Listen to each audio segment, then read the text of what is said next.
이 시간에 같이 하나님 말씀 같이 들을까요? 우리 하나님 말씀 욥기 42장 7절에서 10절 그리고 17절의 말씀입니다.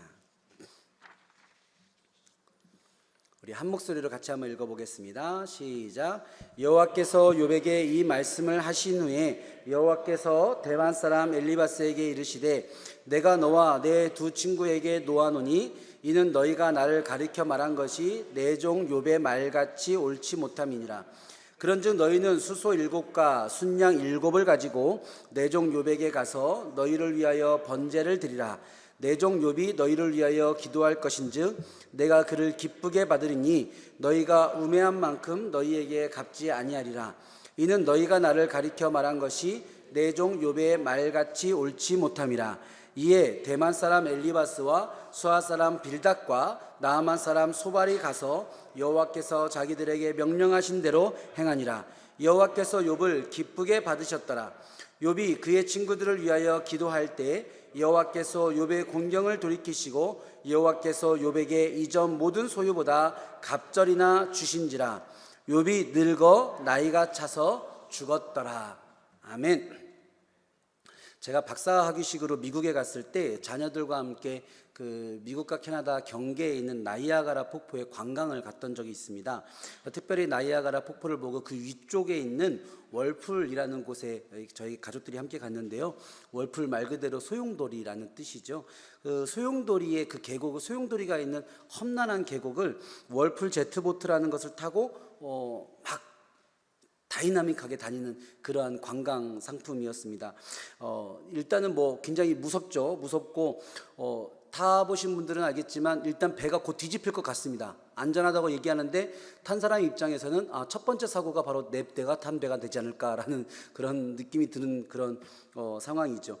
머리부터 온몸은요 다 젖습니다. 안 젖을 방법이 없어요. 누군가는 밖으로 튕겨나갈 것 같아서 튕겨나가지 않으려고 얼마나 손잡이를 꽉 잡고 긴장하며 타는지 끝나고 나면 팔이 막 후들할 정도의 그런 마음을 느끼는 분들도 있죠. 가장 고난인 것은 매우 비싼 여행용품입니다. 그것을 저희 가족들이 한번 다 같이 탔었는데 한번 여러분들에게 어떤 느낌인지 보여주려고 제가 짧은 영상으로 한번 가져왔습니다. 한번 같이 한번 보실까요? 이 불을 살짝 꺼주셔도 될 것 같습니다.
저 앞에 있는 손잡이 안 잡으면 날아갑니다.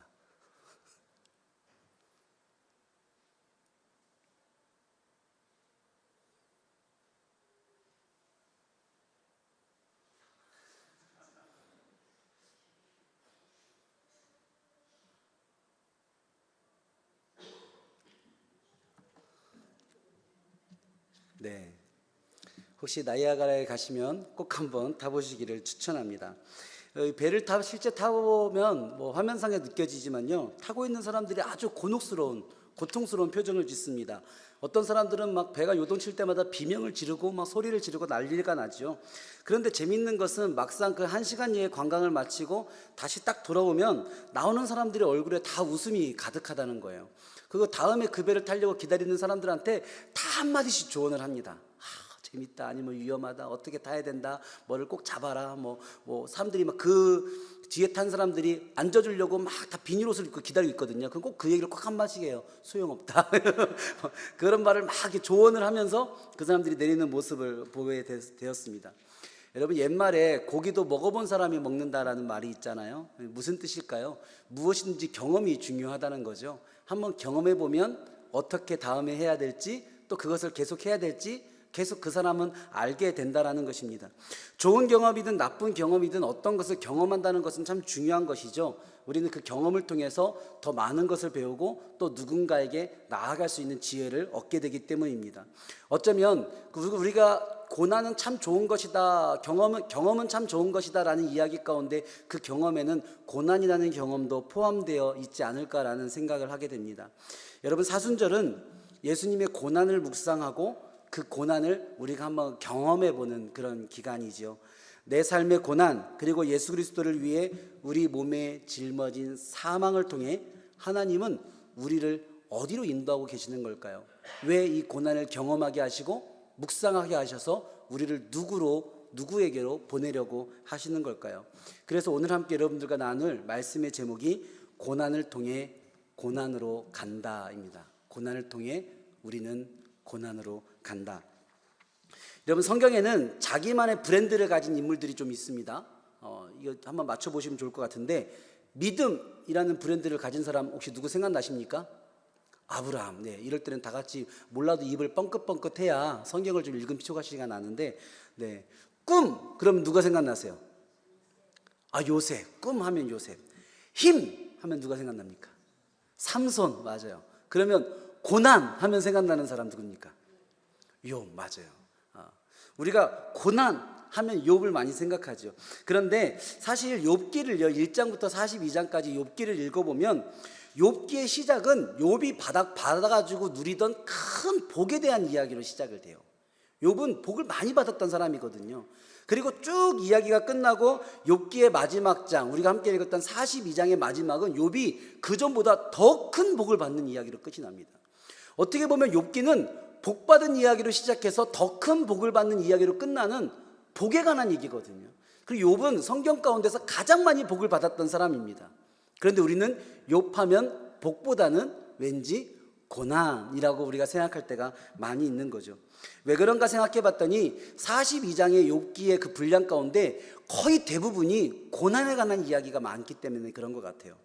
욥기는요 42장으로 구성되어 있는데 1장부터 2장까지는 욥에게 고난이 온 이유와 그 고난의 시작을 담고 있어요. 그리고 3장부터 37장까지 모든 내용이 욥과 욥의 세 친구 엘리바스, 소발, 빌닷 사이에 왜 고난이 뭐냐, 고난이 왜 왔냐, 어떻게 하면 이 고난을 이길 수 있냐, 우리가 뭐 잘못한 게 있는 게 아니냐라는 고난에 관한 묵상하고 원망하고 다시 투쟁하고 뭐 토론하는 그런 이야기들로 가득 차 있습니다. 마지막에는 이야기를 지켜보는 엘리후라는 사람의 중재하는 내용까지도 더해지죠. 그리고 나서 하나님이 등장하는 건 38장부터입니다. 38장부터 우리가 본문이 읽었던 7절 바로 앞절인 42장 6절까지 하나님이 등장하셔서 야 조용히 해봐, 이제 내가 한번 얘기해 볼게, 나 하나님이야, 야 나 하나님이라니까, 니네 왜 고난 얘기만 해, 나에 대한 얘기도 좀 해 라고 하면서 하나님이 자기의 하나님 되심을, 자기의 하나님의 절대 주권에 관한 이야기를 들려주신 부분이 42장 6절까지입니다. 그리고 우리가 읽은 42장 7절부터 17절까지가 욥기의 결론 부분을 담고 있죠. 욥의 깨달음과 회개, 그리고 하나님이 욥을 다시 복 주시는 내용이 바로 우리가 읽은 본문의 내용입니다. 우리가 욥기 하면 고난의 책이다라고 생각하기 때문에 욥기를 읽으려고 시작할 때 많은 사람들이 고난 가운데서 읽는 분들이 많아요. 그리고 욥기를 읽으면서 내가 고난에 관해서 좀 배워야 되겠다, 고난이 뭔지, 왜 고난이 오는지, 고난을 어떻게 이겨내야 되는지, 욥기를 보면서 나도 좀 깨달아야 되겠다라고 생각하며 욥기를 읽는 거죠. 그러나 여러분, 욥기에는 고난을 이해할 수 있는 그 어떤 지혜도 나와 있지 않습니다. 고난에 대한 그 어떤 해석도 나와 있지 않아요. 어떻게 고난을 이겨낼 수 있는지 어떠한 방법도 나와 있지 않습니다. 그 욥기 가운데 있는 수많은 토론과 수많은 이야기들이 펼쳐지지만 그 누구도 명확한 답을 내리지 못하는 가정 가운데 아까 이야기했듯이 하나님이 딱 등장하십니다. 하나님이 야 나 하나님이야 라고 딱 등장하는 거죠. 그런데 재밌게도요, 하나님이 등장하시자 욥은 그 모든 고난의 문제에 해답을 얻습니다. 그 고난을 이겨나갈 방법을 얻게 됩니다. 여러분, 하나님은 등장하시는 것 자체로 해결입니다. 할렐루야.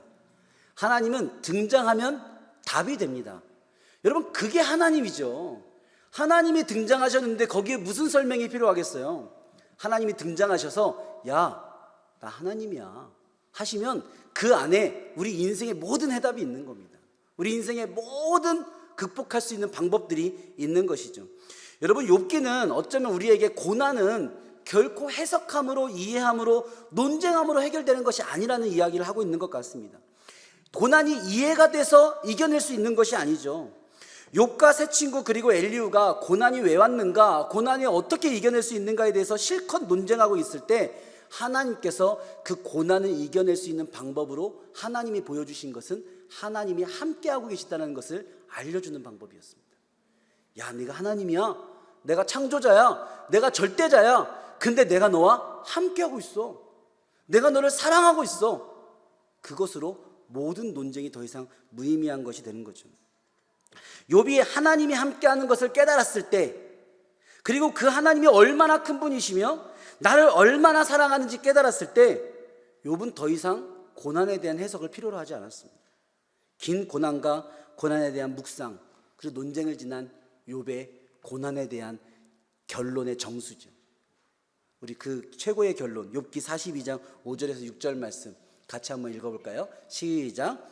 내가 주께 대하여 귀로 듣기만 하였사오나 이제는 눈으로 주를 배움나이다. 그러므로 내가 스스로 거두어드리고 티끌과 제 가운데서 회개하나이다. 아멘. 욥이 이야기하는 겁니다. 내가 귀로 하나님에 관한 이야기를 들었을 때는 고난의 문제가 해결되지 않았습니다. 이해되지 않았습니다. 어떻게 이 고난을 받아들여야 될지 몰랐습니다. 그러나 이제 내가 눈으로 하나님을 봅니다. 내가 하나님을 만났습니다. 내가 하나님을 만나니 하나님이 내 앞에 나타나시니 나의 고난의 문제는 아무것도 아닙니다. 내가 무지한 말로 떠들고 판단하고 생각했던 모든 일들, 하나님 회개합니다. 저는 이제 하나님과 함께 있습니다 라고 욥은 고백하는 겁니다. 여러분, 그런데요, 재밌는 것은 성경은 욥이 이러한 깨달음과 고백 그리고 회개를 한 뒤에 하나님이 욥의 고난을 돌이켜보시고 욥에게 복을 주셨다라고 나올 것 같은데 그렇지 않다라는 겁니다. 우리가 생각할 때는 고난의 끝에 욥이 하나님을 만나고 욥이 회개하고 그의 삶을 돌이키고 나니 하나님이 야, 이제 됐다, 이제 고난 거두어드리고 이제 복 받자 라고 하실 것 같은데, 이상하게 그 사이에 한 가지 얘기가, 짧은 한 토막의 얘기가 더 껴들어가는 것을 말씀 가운데 보게 되는 거죠. 더 정확하게 얘기하면 욥은 이제 고난의 문제를 해결했지만, 욥은 깨달음을 얻었지만 여전히 하나님에 대한 무지한 말과 생각을 가지고 살아가고 있는 욥의 세 친구들이 남아있잖아요. 어쩌면 욥기의 또 다른 주인공들인 욥의 세 친구들. 그 세 친구들에 대해서 하나님은 7절 말씀에서 이렇게 얘기합니다. 같이 한번 읽어봅시다. 시작.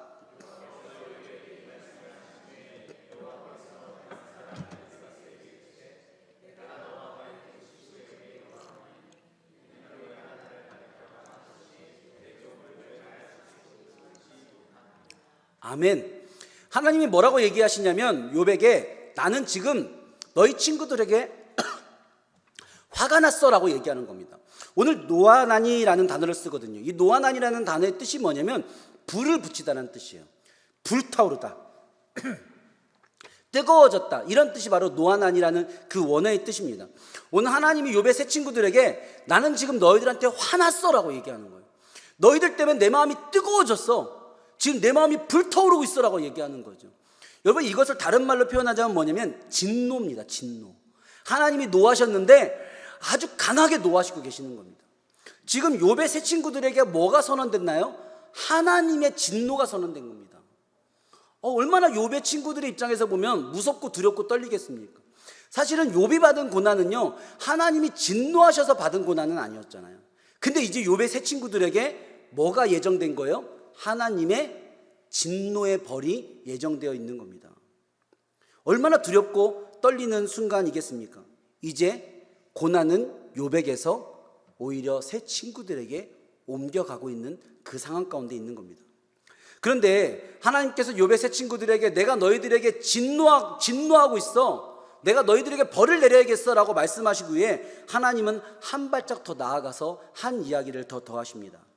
그러니까 욥이 너희들을 위해서 혹시 기도해 줄 수 있을까? 욥이 너희들의 고난의 문제를 놓고 기도하면 내가 벌을 안 내릴 수도 있는데 라고 하나님께서 이야기를 슬쩍 그 친구들과 욥에게 하고 계시는 거죠. 8절 9절에 보면 이런 말들이 있습니다. 그런즉 너희는 수소 7과 순양 7을 가지고 내 종 욥에게 가서 너희를 위하여 번제를 드리라. 내 종 욥이 너희를 위하여 기도할 것인즉 내가 그를 기쁘게 받으리니 너희가 우매한 만큼 너희에게 갚지 아니하리라. 아멘. 욥의 세 친구들이 그들의 죄의 문제로 인하여서 고난을 당하게 되었는데 하나님께서는 그 죄의 문제를 욥에게 부탁을 하고 있는 겁니다. 너희 친구들이 그들의 죄의 문제로 이제 벌을 받게 되었는데 욥, 네가 가서 그들의 고난당하는 문제를 놓고 기도해 주면 안 될까? 네가 그들을 위해 기도해 준다면 내가 그들에게 고난을 안 내릴 수도 있는데, 그들에게 바라고 있는 나의 화를 멈출 수도 있는데 라고 하나님은 얘기하고 있는 거죠. 여러분, 이야기가 결국 어떻게 되었을까요? 본문 10절 말씀 같이 한번 읽어보겠습니다. 시작. 그의 친구들을 위하여 기도할 때 여호와께서 욥의 공경을 돌이키시고 여호와께서 욥에게 이전 소유보다 갑절이나 주신지라. 아멘. 여러분, 굉장히 중요한 부분이 있죠. 여러분, 이 말씀을 다시 한번 봅시다. 6절에서 욥이 깨닫고 회개했을 때, 이제 내가 하나님을 눈으로 봅니다, 제가 회개합니다, 내 삶의 고난의 문제를 깨달았습니다 라고 했을 때, 그때 하나님이 욥의 공경을 돌이키시고 욥에게 복을 주신 것이 아니라, 오늘 우리가 지금 읽은 10절 말씀에 의하면 욥이 그의 친구들을 위하여 기도할 때, 그때 하나님이 욥의 공경을 돌이키시고 욥에게 복을 주셨다라고 성경은 그때였다라고 얘기하고 있다는 거죠. 사랑하는 성도 여러분, 저는 어쩌면 이 말씀이 욥기 42장 절체에서 고난에 대해서 하나님께서 우리에게 보여주시고 싶으셨던 진짜 결론이 아니었을까라는 생각을 하게 됩니다. 여러분 보세요. 고난을 받았습니다. 믿음으로 이겨내고 깨달음을 얻습니다. 다시 복을 받았습니다. 이것이 우리 인생 가운데 고난과 복에 이루어지는 일들의 결론이 아니라, 오늘 하나님은 고난을 받았습니다. 믿음으로 이겨내고 깨달음을 얻습니다. 그리고 다른 사람의 고난을 봅니다. 그리고 다시 복을 받습니다 라는 과정을 알려주고 계신 거죠. 여러분, 바로 이 과정과 이 결론이 하나님께서 이 욥의 고난, 그리고 고난을 이겨내고 다시 복을 받는 과정 가운데서 우리 가운데 하나 그 사이에 껴두고 싶었던 작은 이야기이지 않았을까라고 생각하는 겁니다. 내가 너와 함께하고 있음을 알게 하신 하나님, 내가 너와 함께하고 있잖아, 너 고난당하고 있어? 하지만 내가 함께하고 있잖아. 그것을 깨닫게 하신 뒤에 욥에게, 그러면 너는 어떤 고난받는 사람들과 함께할 건데? 라고 욥에게 이야기하고 있는 거죠.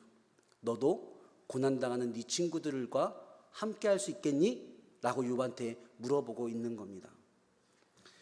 교회를 창립하고 나서 처음 다음 세대에 관한 여러 가지 사역들을 계획하다가, 특별히 부모님과 함께 어쩌면 불편하게, 때로는 억지로 한소막 이름교회로 올 수밖에 없었던 청소년 아이들의 상황들이 눈에 들어와서 이 아이들과 좀 의미 있고 재밌는 시간을 보내면 좋겠다라는 그런 생각을 하게 됐어요.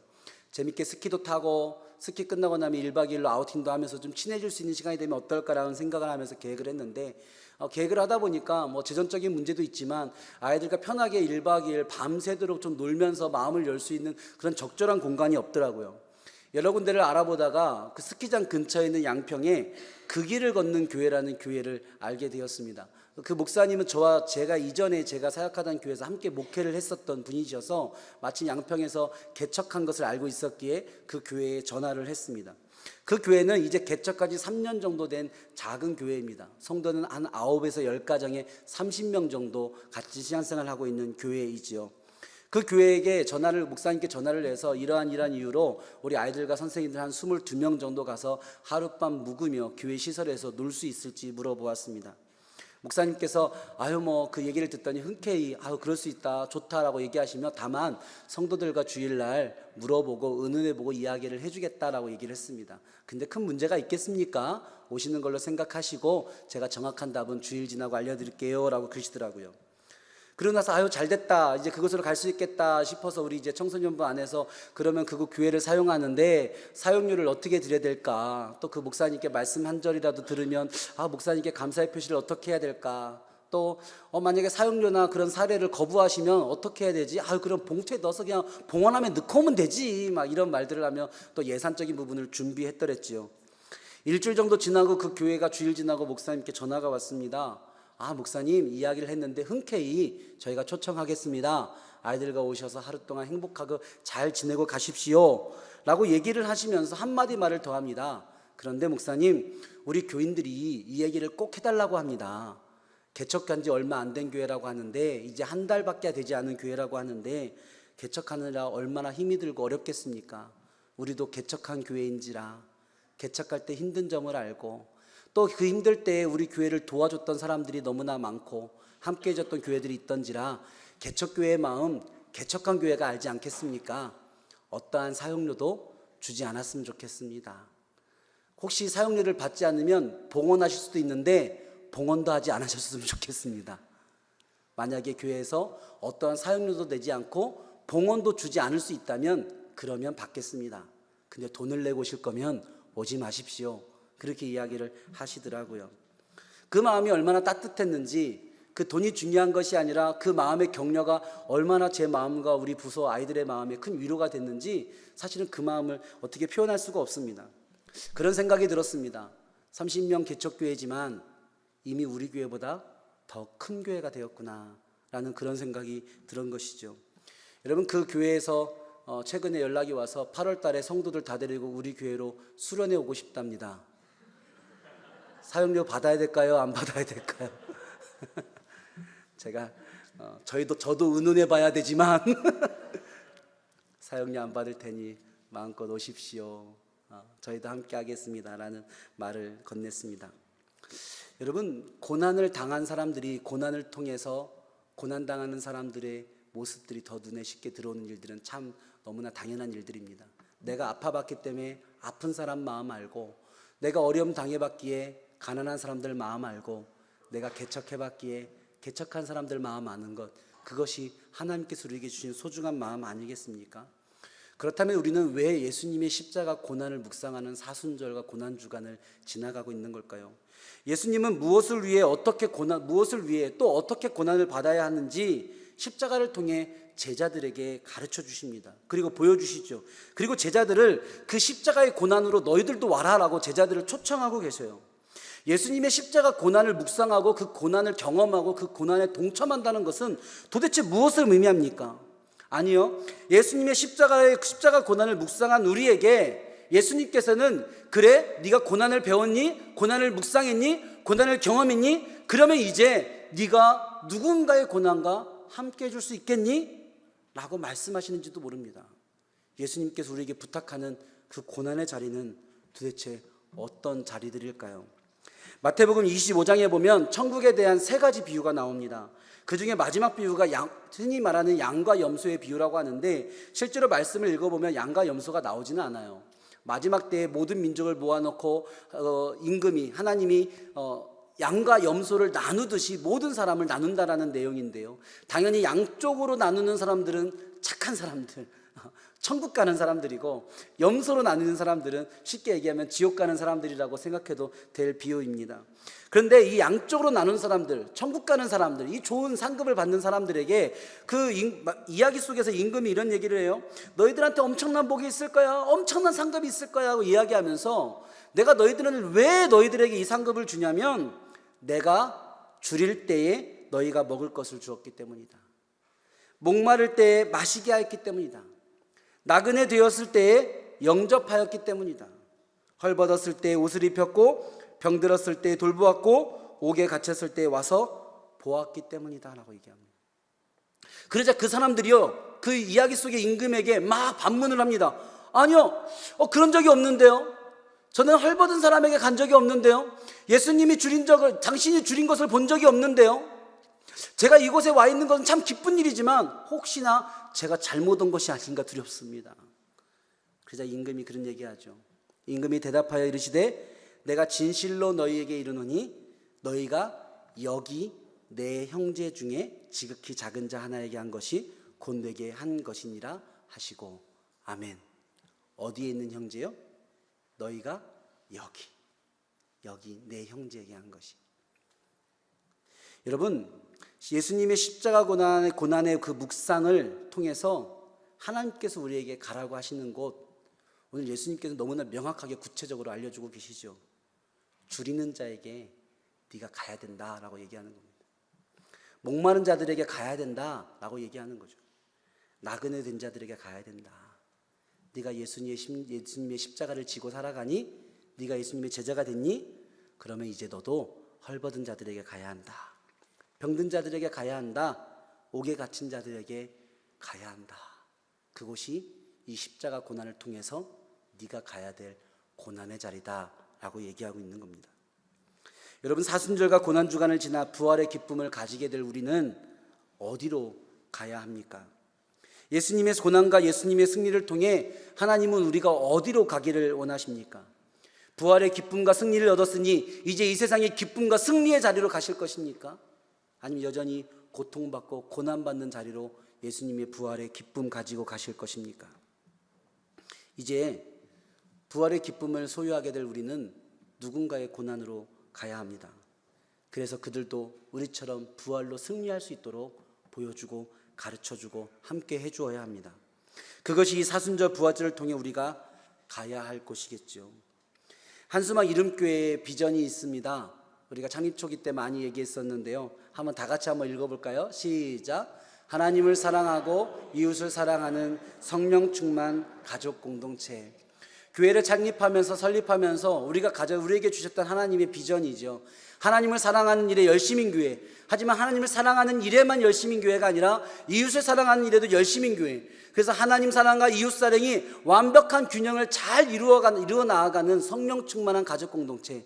그것이 우리의 교회의 비전이었습니다. 이런 일들을 말로뿐만 아니라 구호로 그치는 것이 아니라 어떻게 우리의 목회와 사역 안에서 이것들을 이루어 나갈 수 있을까 고민하던 중에 우리가 설립하면서 창립 초기 멤버들끼리 함께 약속하고 함께 선언했던 비전이 하나 있었습니다. 그것은 1년에 4번 가장 큰 교회의 감사의 축제들, 부활 감사, 맥주 감사, 그리고 추수 감사, 성탄 감사, 이 가장 큰 기독교 4번의 큰 절기의 모든 감사 헌금을 교회 운영을 위해 사용하지 않고 이웃사랑을 위해 사용한다. 해외 선교를 위해 사용한다. 어려운 사람들을 위해 사용한다. 복음을 위해 사용한다. 라는 선언과 약속이었습니다. 그리고 그 첫 번째 부활 절기를 우리는 앞두고 있습니다.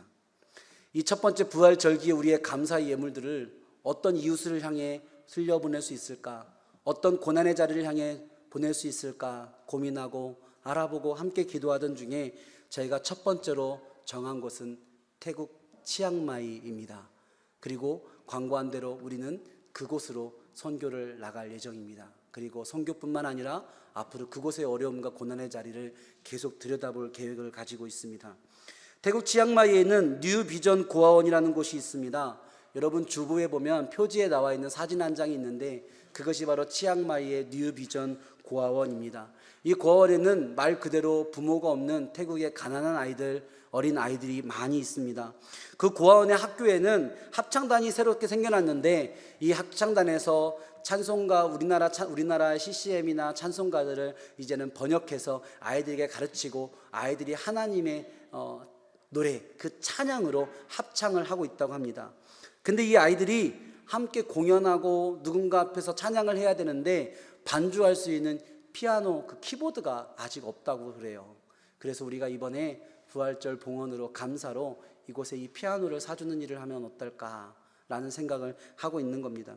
또 치앙마이 근처에 치앙라이라는 곳이 있는데요. 이 치앙라이는 산적들이 사는 곳으로 유명합니다. 태국은 골든 트라이서클 이렇게 얘기하더라고요. 아편 재배가 가장 많이 될 수 있는 전 세계 가장 큰 재배 지역 가운데 있죠. 그래서 이 치앙라이 지역도 전통적으로 아편 재배가 많은 곳입니다. 그렇기 때문에 이 치앙라이에 살고 있는 산족이라 하면 거의 원주민이라고 얘기해도 거의 맞습니다. 이게 사회적인 시스템 안에 들어가 있지 못하고 글이나 이런 배움도 많이 잊지 못한 곳이죠. 이곳에 있는 사람들은 아편에 중독되어 있는 사람들, 마약에 중독되어 있는 사람도 많고 알코올 중독, 그리고 심각한 가정폭력에 놓여져 있는 가정들이 많이 있습니다. 그래서 이 산족에 있는 아이들을 가르치기를 원하는데 가정의 상황이, 동네의 상황이 그렇다 보니까 그 가정 안에서 이 아이들을 계몽하고 가르칠 수 있는 방법이 많지 않아서 산족의 학교는 대부분 기숙학교의 형태를 띠고 있다고 합니다. 이 아이들을 그 부모로부터, 가정으로부터 안타깝지만 분리시키는 일이 가장 먼저 우선돼야 되는 거기 때문에 그렇죠.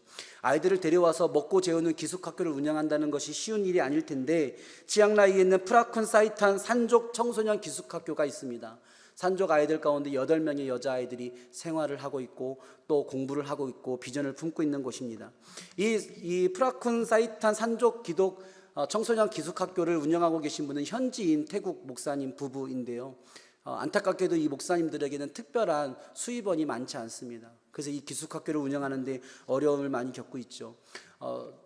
일시적으로 도와주는 것도 큰 힘이 되겠지만 어떻게 하면 이 기숙학교, 이 목사님 부부가 자립하여서 이 기숙학교를 잘 운영할 수 있을까 같이 고민하고 의논하는 중에 이곳에 망고나무들을 좀 심어줄 계획들을 가지고 있습니다. 망고나무를 심어주어서 그 열매들을 판로를 개척해서 그 수입원으로 이 목사님 부부가 계속적으로 기숙학교를 운영할 수 있도록 돕는 일이죠.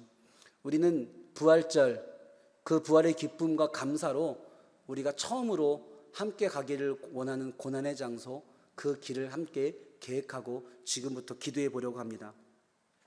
여러분, 욥은 많은 복을 받았습니다. 나중에는 처음보다 더 큰 복을 받았죠. 양을 받았습니다.